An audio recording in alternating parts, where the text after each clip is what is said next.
Trois niveaux de tentation que le diable a présentés à Jésus. Je suis intéressée dans le troisième. La première tentation a à voir avec votre faim passionnelle. Jésus a fini de prier et de jeûner, et la première personne qu'il a eu à rencontrer, c'est Satan lui-même. Et Satan lui a dit de changer cette pierre en pain. Deuxième tentation.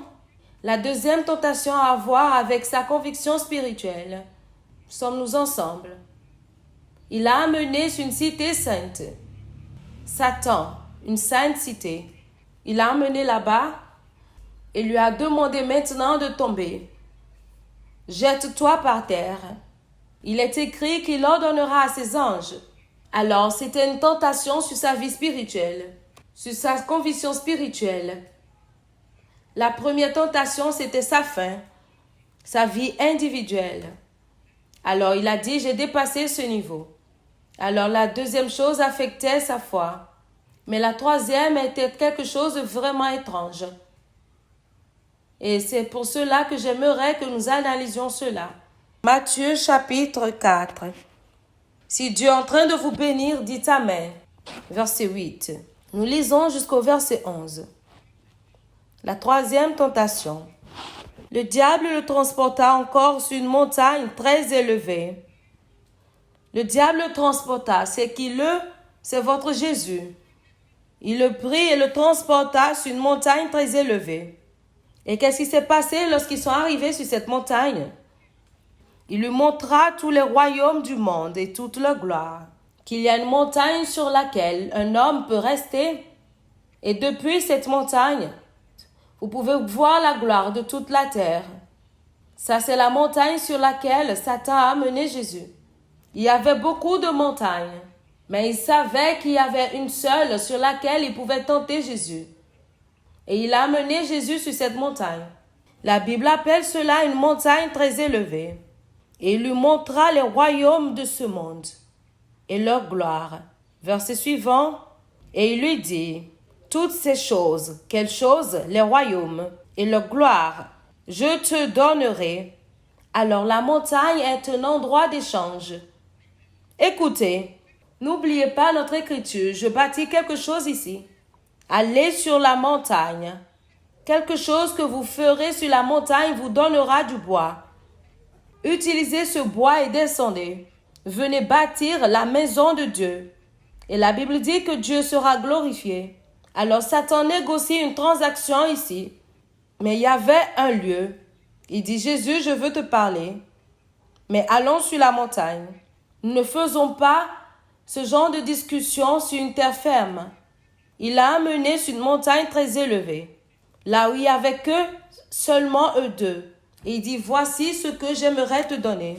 Ça, c'est une tromperie. Parce que lorsque vous donnez quelque chose et vous demandez quelque chose en retour, ça, ce n'est plus le don. C'est une affaire. Il a utilisé une terminologie de tromperie. Il dit, je te donnerai si tu te prosternes. Je te donnerai de l'eau pure. Si tu me donneras 100 naira. Est-ce que ça, c'est de la charité? Satan négocie quelque chose ici avec Jésus. Avec votre Jésus. Et regardez ce système intéressant. Il a commencé par marchander quelque chose à Jésus. Il dit, avant que nous ne parlons, pour que toi-même tu me crois, regarde ces royaumes. Et maintenant, regarde leur gloire. Et il a dit, maintenant que tu as vu cela et que tu es convaincu, discutons. Voici ma proposition. Je te donnerai accès à partir de cette montagne à tous ces royaumes. Ces royaumes seront à ta portée. Ce que j'aurai en retour, écoutez attentivement, c'est que tu te prosternes et m'adores. Maintenant, imaginez, à Dieu ne plaise, mais imaginez que Jésus avait accepté. Qu'est-ce qui se serait passé?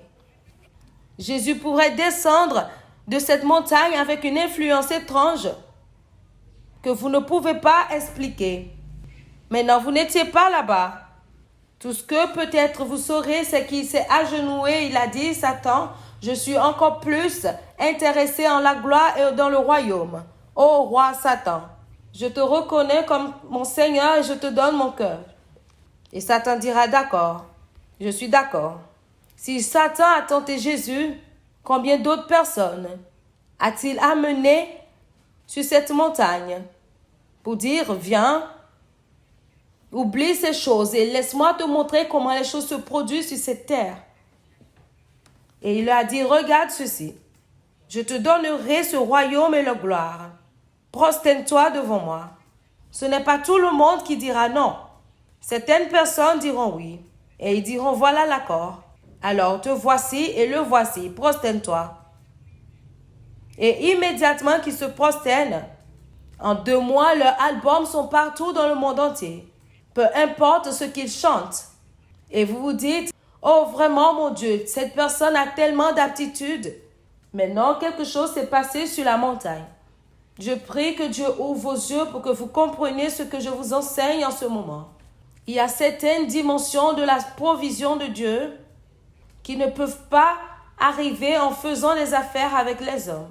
Vous devez faire les affaires avec les esprits. Je jette ma couronne devant ta précieuse royauté. Rappelez-vous que c'était ce que Satan voulait. Prosterne-toi et adore-moi. Satan a été obsédé avec l'allégeance et la loyauté. Le royaume ne veut rien dire pour lui. La gloire ne veut rien dire pour lui. Mais il sait que c'est le système dont les hommes ont besoin. Alors ce qu'il a décidé de faire, c'est de s'assurer qu'il contrôle ces systèmes. Et ensuite, il continuera à appeler les hommes pour leur dire, négocions. Alors, que sait-il à un homme de gagner tout le monde s'il perd son âme? Ou est-ce que cette affaire s'est produite? Qu'il a gagné tout le monde entier? Parce que ça, ce sont des thèmes d'affaires. Que servira-t-il à un homme de gagner tout le monde entier? Montrez-moi là où les hommes gagnent tout le monde entier. Est-ce que c'est dans la banque? Est-ce que c'est dans une maison d'investissement? Montrez-moi là où les hommes gagnent le monde entier. Et ils perdent leurs âmes. Cette affaire, lorsque vous êtes arrivé là-bas, la commodité, c'est votre âme et non votre produit. C'est votre âme et le monde. Votre âme et le monde. Votre âme et le monde. Votre âme et le monde. Alors, vous savez maintenant, je désire que tu prospères à tous égards. Et j'espère que ton âme également ne s'égarait pas pendant que tu prospérais. J'espère que la manière dont tu prospères, c'était par la manière de Dieu. Et je sais que pendant que tu prospérais et que ton âme ne prospère pas, c'était un échange. C'est un échange pour ta richesse. Ce qui me préoccupe, ce n'est pas ta prospérité. Je peux connaître le genre d'échange qui est arrivé en regardant ton âme. Immédiatement, je regarde à ton argent. Ma préoccupation, ce n'est pas ta prospérité. Je sais le genre d'échange qui s'est produit en regardant ton âme. Immédiatement, lorsque je regarde ton argent, la chose prochaine que je regarde, c'est ton âme. Si je remarque ou si je réalise que ta vie spirituelle a été renversée, ça veut dire qu'il y a un échange qui s'est passé sur la montagne. Que tu sois au courant ou pas, tu as suivi un système qui a perdu ton âme. Il y a plusieurs hommes de Dieu.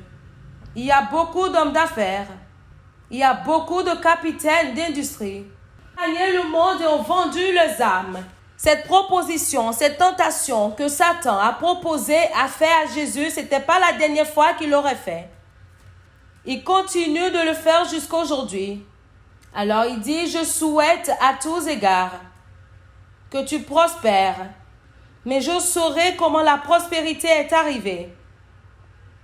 Pas seulement en regardant à ton argent, mais en regardant l'état de ton âme.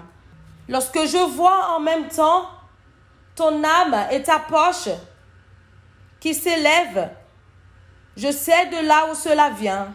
Ça ne peut pas être le diable. Le diable ne peut jamais permettre que votre poche et votre âme s'élèvent au même moment. Alors, je regarde à ta prospérité et je regarde ton âme. Et je vois que dans ton élévation, tu as abandonné tes valeurs, tu as abandonné ton caractère, tu as abandonné ta famille, tu as abandonné ton intégrité. En même temps, je sais qu'il y a une négociation qui se produit. Tu donnes ton âme pour des choses banales. Sommes-nous ensemble?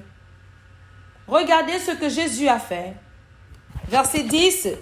Jésus lui dit, « Retire-toi, Satan, car il est écrit, tu adoreras le Seigneur ton Dieu, et tu le serviras lui seul. » Qu'est-ce que Satan recherchait? L'allégeance. Satan n'a pas besoin d'argent. Il ne veut pas l'argent. Alors, apôtre, pourquoi alors il y a des difficultés pour nous avant que nous n'ayons quelque chose même à manger à la maison? Satan sait que les hommes ne peuvent pas endurer des difficultés pour toujours. Alors, il manipule l'économie et vous attend sur cette montagne. Il sait que lorsque la douleur devient trop et que l'église ne peut pas être construite, le pasteur dira, « Je remercie Dieu pour ceci, mais je prophétise. Amenez 1 million. » Rappelez-vous que ce n'était pas comme ça qu'il a commencé, mais à cause de la douleur. Il a besoin d'argent. On a besoin d'acheter du carburant dans le groupe électrogène, jusqu'au point où il ramène un homme de Dieu depuis l'étranger et on ne peut même pas le payer. Alors, monsieur, apportez 1 million. Apportez 2 millions. Alors, je vois les finances de l'église s'élever, mais lorsque je regarde aux âmes des membres, je sais qu'il y a un échange qui se produit. Le pasteur a négocié un échange. Je ne dis pas ici d'une manière critique. La plus grande menace de Satan, c'est que vous prospérez pendant que votre âme également prospère. Alors, qu'est-ce qu'il gagne alors? Regardez comment énervant ça serait pour moi. En tant qu'homme d'affaires, voici ce que je vends. Et maintenant, je vous vois tenir, que ce soit l'argent et mon produit. Est-ce que vous comprenez ce que je dis? Maintenant, pensez à ce que cela pourra me faire. Mon profit a été ruiné. Vous m'avez montré que vous n'avez pas besoin de moi. Alors, lorsque vous pouvez avoir une âme qui est prospère et vous êtes renforcé ou alimenté économiquement, est-ce que nous sommes ensemble? Vous vous levez le matin et vous dites, mes enfants, nous jeûnons aujourd'hui. Et les frais de scolarité n'affectent même pas la prière parce que les ressources sont là. Gloire à Dieu. Et Satan commence à se dire, mais quel est mon point d'entrée dans cette famille? Est-ce que Dieu parle à quelqu'un? Que sait-il à un homme? S'il vous plaît, écoutez ce message parce que je vous promets que tout chacun de nous, vous allez escalader cette montagne. Vous pouvez escalader cette montagne et revenir avec du bois. Vous pouvez escalader cette montagne et revenir comme une personne qui n'a plus d'âme. Que sur cette montagne, Satan vous donnera des choses banales. Et après 30 ans de richesse et d'influence et de croissance, vous réaliserez que vous êtes sur votre chemin pour l'enfer. Ce message, c'est la délivrance au corps du Christ. Écoutez-moi. Je peux vous dire que Satan déteste ce que vous écoutez en ce moment. J'appelle cela la dimension du combat spirituel de la richesse du royaume. Là où le produit ou la marchandise est votre âme contre le monde. Votre âme.